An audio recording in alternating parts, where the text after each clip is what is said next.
بسم اللہ الرحمن الرحیم۔ السلام علیکم۔ اگر آپ کو ہماری ویڈیو اچھی لگے تو اسے لائک اور شیئر ضرور کیجیے، اور ایسے ہی ویڈیوز دیکھنے کے لیے ہمارے چینل کو ضرور سبسکرائب کریں۔ حضور کریم صلی اللہ علیہ وسلم نے ارشاد فرمایا، بد نصیب ہے وہ شخص جو والدین کی خدمت کر کے ان کی دعا نہیں لیتا اور لوگوں سے کہتا پھرتا ہے کہ میرے لیے دعا کرنا۔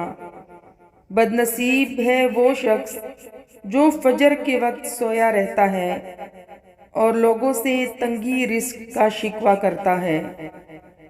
بد نصیب ہے وہ شخص جو نماز عشاء نہیں پڑھتا اور دعاؤں میں پرسکون نیند تلاش کرتا ہے۔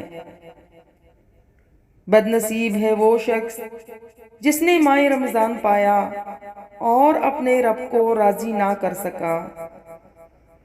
اور آپ صلی اللہ علیہ وسلم نے فرمایا، جس نے میری ایک حدیث سنی اور دوسروں تک پہنچائی، قیامت کے روز اس کے لیے میری شفاعت واجب ہوگی۔